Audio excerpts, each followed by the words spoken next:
indi danışacağıq çırpaq toxumların həyat dövriyəsindən. Biz dedik ki, ali bitkilər iki cür olur, ali sporlu və ali toxumlu bitkilər. Toxumlu bitkilərə aiddir çırpaq toxumlar və örtük toxumlar aiddir. Çırpaq toxumları həmçində nə deyirlər? Çiçəksiz bitkilər deyirlər. Çırpaq toxumlarda artıq əmələ gəlib ilk generativ orqanlar toxum əmələ gəlib. Nə əmələ gəlib? Toxum. Toxum varsa, demək toxum nədən əmələ gəlirdi?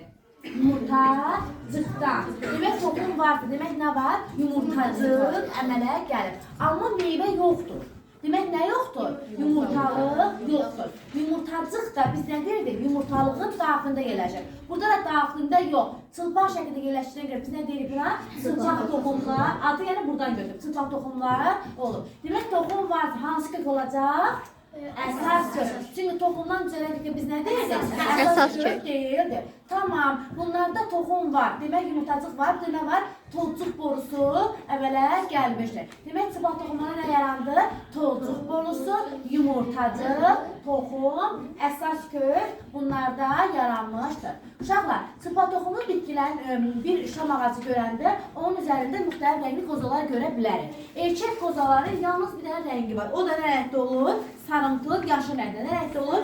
Sarımtıl, yaşıl rəngdə olur erkək qozalar. Amma dişi qozaların 3 dənə rəngi var. Qırmızımtıl qozalar, yaşıl qozalar və qonur qozalar. Biz bunun üçünü də, yəni bir dişi qozanın üçü də bir dişi qozaya aid. Amma müxtəlif vaxtlarda, yəni müxtəlif zaman baş verir. Necə baş verir uşaqlar? Dişi qozalar, erkək qozalar nə olur?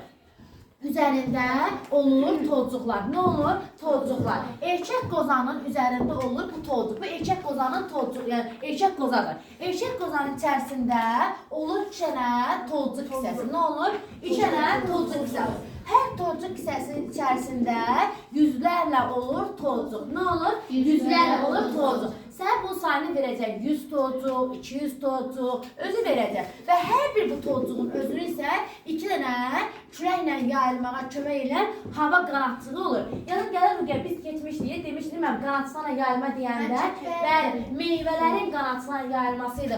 Çılpaq toxumlarda istisna edir ki, meyvə yox, toxumlar qanatçıqlarla yayılır. Oldu, bu nə oldu? Bir toxumda, bu bax yenə, bir toxumda 2 tozcuq hissəsi var və bu içərisində çoxlu tozcuqlar olur ki, bu toxumlar da o qanatçıqlar vasitəsilə nə edir? Yayıla bilir. Dişi qozaların da üzərində olur 2 yumurtacıq. Nə olur? 2 yumurtacıq olur. Bu erkəyin tozcuqları gəlir düşür dişi qozalara. Əvvəlcə tozlanma hadisəsi baş verir, sonra isə mayalanma hadisəsi baş verir. Nə vasitəsilə tozlanacaqdır?